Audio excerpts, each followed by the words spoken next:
Welcome to Faithful Life, the channel that digs into the giants of the faith, unearthing sound doctrine from the past to the present, and bringing the depth of Reformed theology right to your screen. May tanong kami para sa'yo. Kung ang Diyos ang may ganap na kontrol sa lahat ng bagay, sa bawat desisyon, sa bawat pangyayari, ano pa ang silbi ng ating mga pagpili? Ano ang punto ng panalangin? Para lang ba tayong mga puppets sa isang dula na matagal nang isinulat at idirect niya? Yan ang mga tanong na madalas bumabagabag sa marami at ito mismo ang haharapin natin ngayon. Sa pagpapatuloy ng ating usapan tungkol sa aklat ni A.W. Pink, ang The Sovereignty of God, susuriin natin yung mga mapapabigat pero napakahalagang tanong na yan. Tama. Ito na ang ikalawang bahagi ng ating two-part series.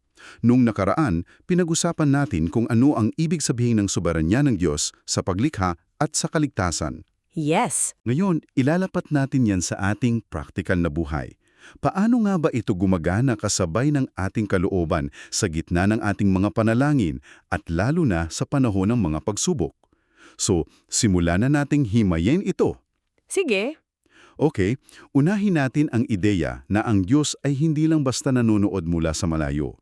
Ayon kay Pink, siya ay aktibong gumagawa ng lahat ng bagay ayon sa payo ng kanyang sariling kalooban. Pero ano ang itsura niyan sa totoong buhay sa araw-araw? What's fascinating here is how Pink breaks it down.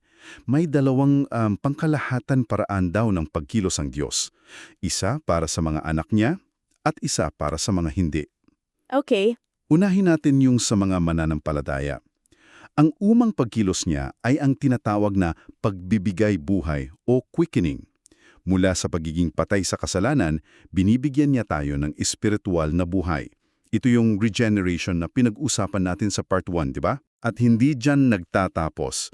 Kapag binigyan na niya tayo ng buhay, kasunod doon ang pagpapalakas o energizing. Oo. Parang binibigyan niya tayo ng baterya para mamuhay ng ayon sa kanyang kalooban. Hindi ito galing sa sarili nating lakas. Eksakto. At yan ang dahilan kung bakit nasabi ni Apostol Pablo na ang kanyang pangangaral ay hindi sa sariling galing kundi sa pagpapakita ng espiritu at ng kapangyarihan. Pangatlo, siya ay gumagabay o directing. Yung sa Proverbs. Yun nga, ito yung sinasabi sa kawikaan, ang puso ng tao ay kumakata ng kanyang lakad, ngunit ang Panginoon ang nagtutuwid ng kanyang mga hakbang. Pwede tayong magplano, pero sa huli, ang direksyon ng Diyos ang masusunod. Okay. At pang-apat na para sa akin ay isa sa pinaka-comforting ay ang pag-ingat o preserving.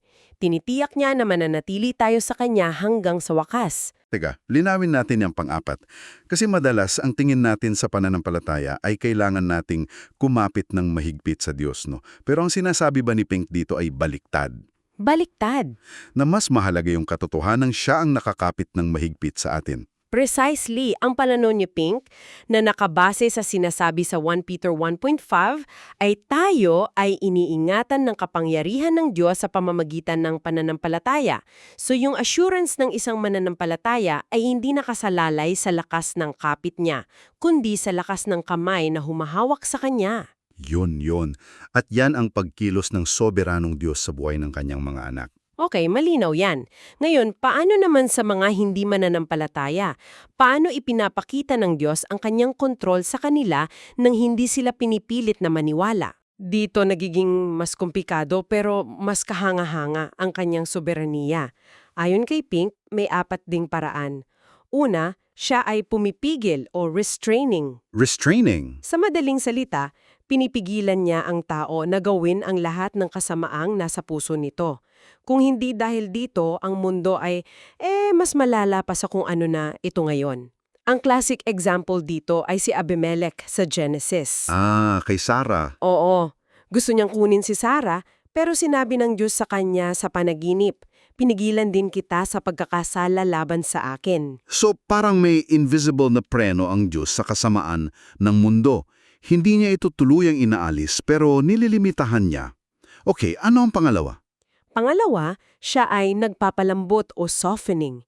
Ginagalaw niya ang puso ng mga hindi mananampalataya para tuparin ang isang particular na layunin niya. Teka, hindi ito para sa kaligtasan nila? Hindi. Para lang ito sa kanyang mas malaking plano. Ang pinakamagandang halimbawa ay si Haring Cyrus ng Persia. Isa siyang paganong hari, di ba? Pero sinasabi sa Ezra na kinilos ng Panginoon ang diwa ni Ciro para palayain ang mga Israelita at ipatayo muli ang templo. I see. So, ginagamit niya kahit sino para sa kanyang plano. Yung pangatlo, ang paggabay, ay parang familiar. Dito pumapasok yung kwento ni Joseph, di ba? Oo, ginamit ng Diyos ang masamang balak ng mga kapatid ni Joseph para sa isang napakabuting layunin. Ang intensyon nila ay masama, pumatay o ibenta siya. Pero sa likod ng lahat, ang Diyos ang gumagabay sa mga pangyayari. Para dalhin si Joseph sa Ehipto. Tama.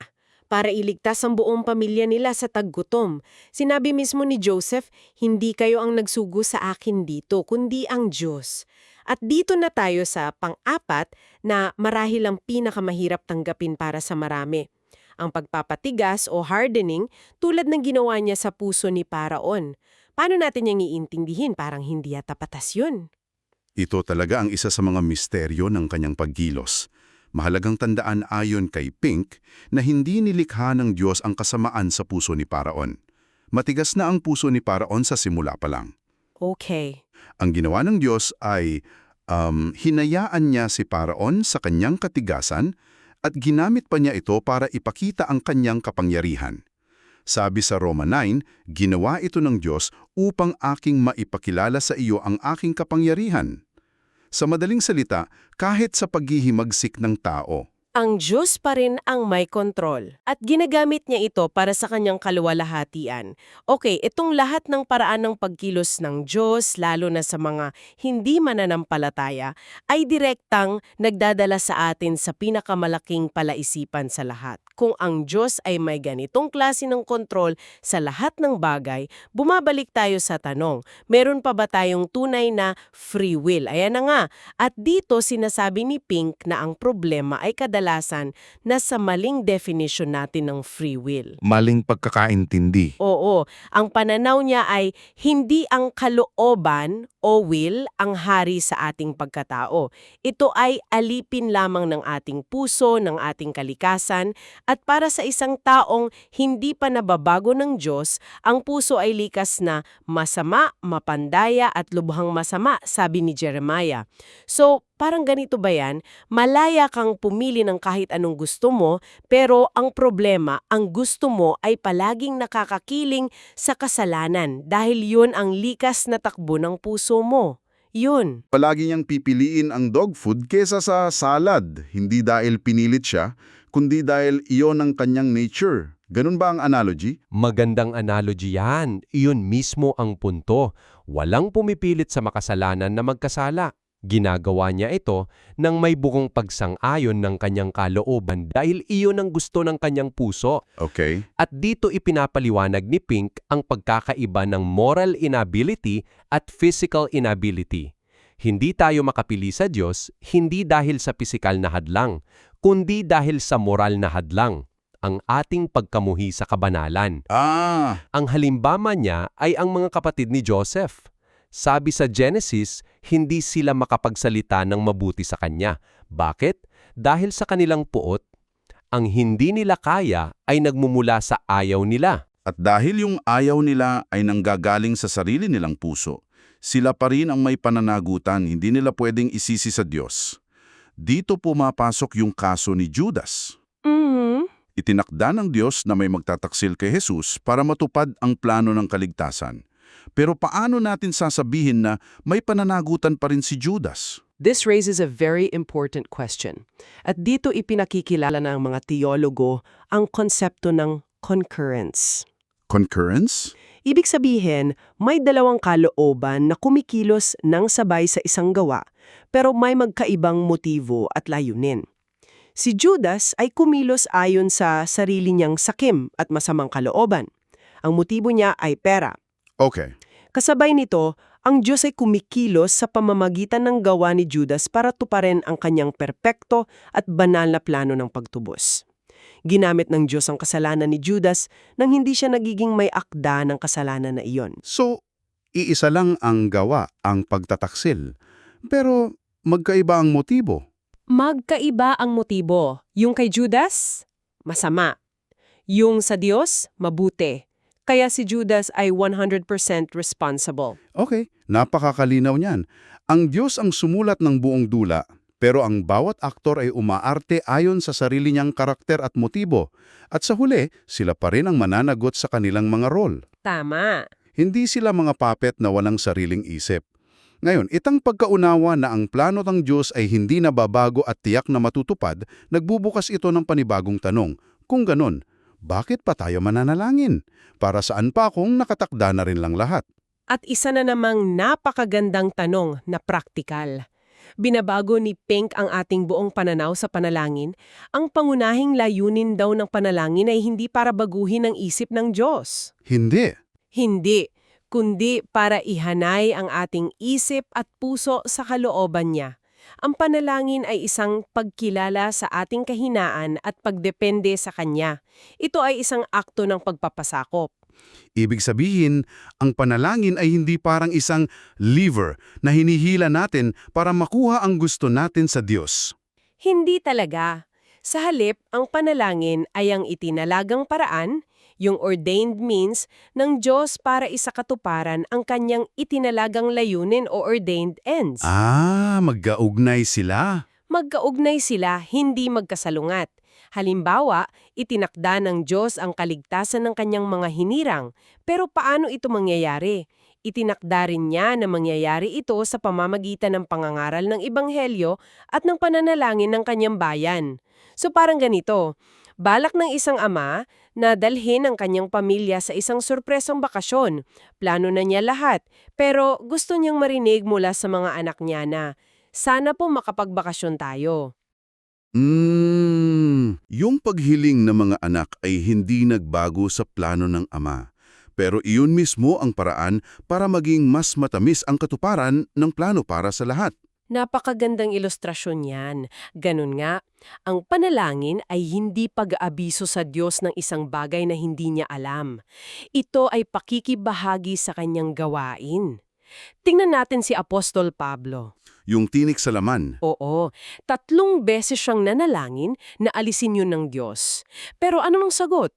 Hindi inalis ng Diyos ang tinik. Ang sagot ay, ang aking biyaya ay sapat na sa iyo.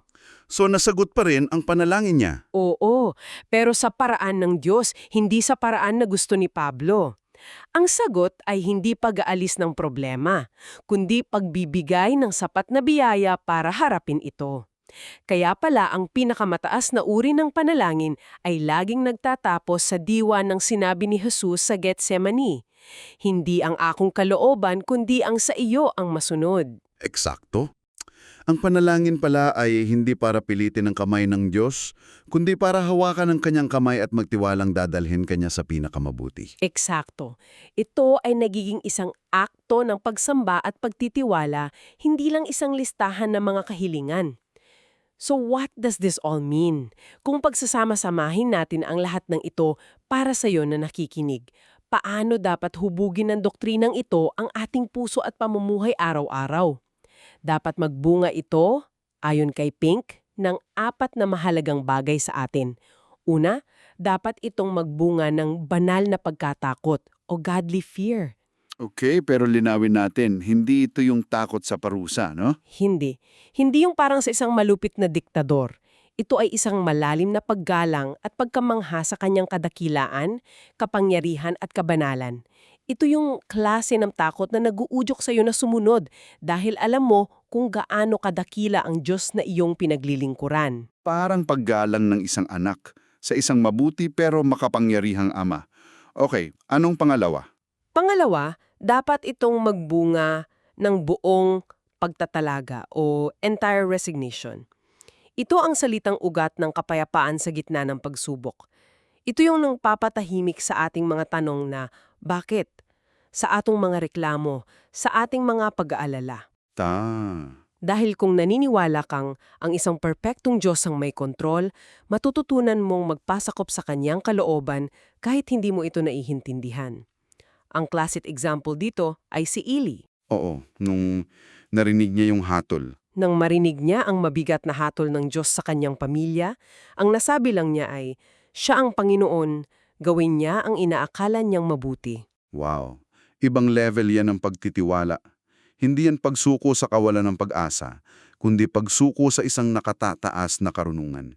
At siguro, yung pangatlo ay konektado dyan. Oo, ang angatlo ay wayalim na pasasalamat at kagalakan. Kung ang may hawak ng manibela ng buhay mo ay isang Diyos na perpekto sa karunungan at pag-ibig, may dahilan ka para magpasalamat sa lahat ng bagay. Kahit sa mga mahihirap na bagay. Kahit doon, hindi dahil masaya ka sa mismong pagsubok, kundi dahil may tiwala ka na ginagamit niya ang lahat ng iyon, ang saya at ang sakit para sa iyong ikabubuti at para sa kanyang kaliwalhatian. Ito yung pangako sa Roma 8:28. At ang panghuli, na marahil ang pinaka-ultimate na resulta ng lahat ng ito ay taos-pusong pagsamba. Iyan. Kapag tutubong tumago sa puso mo kung gaano kadakila ang Diyos, kung gaano siya kasoberano, kung gaano kalawak ang kanyang kapangyarihan at karunungan, hindi mo maiiwasang lumuhod at sumamba. Wala kang ibang magagawa eh. Ang doktrina ng soberanya ng Diyos ay hindi lang isang bagay para pagdebatehan sa classroom. Ito ay isang katotohanan na dapat magdala sa atin sa ating mga tuhod sa pagsamba. Sa huli, ang buong punto ni Pink ay ito. Ang doktrina ng soberanya ng Diyos ay hindi isang malamig, nakakatakot at theoretical na konsepto. Ito ang pinakamatibay na pundasyon ng kapanatagan, kapayapaan at kagalakan ng isang mananampalataya. So, bumalik tayo sa unang tanong. Mga puppet lang ba tayo? Base sa ating pinag-usapan, ang sagot ni Pink ay isang malinaw na hindi. Hindi. Ang mga puppet ay walang kalooban, walang damdamin, walang pananagutan. Tayo, meron. Ang kaibahan lang, ang ating kalooban ay nasira ng kasalanan at tanging ang soberanong pagkilos ng Diyos ang makapagpapalaya at makapag-aayos nito. Ama, ito ang katiyakan na ang Diyos na humahawak sa bawat bituin sa kalawakan ay siya ring Diyos na humahawak sa bawat detalye ng iyong buhay. Hindi ito dahilan para maging tamad o pabaya, bagkos ito ay isang paanyaya na magpahinga sa bigat ng pag-aalala at magtiwala ng lubos sa Kanya na nakakaalam ng lahat. At para sa iyo na nakikinig, iniiwan namin ang tanong na ito. Ngayong mas malinaw na sa iyong ang Kanyang ganap na kontrol, paano nito babaguhin ang pagtingin mo sa isang partikular na pagsubok na kasalukuyan mong hinaharap?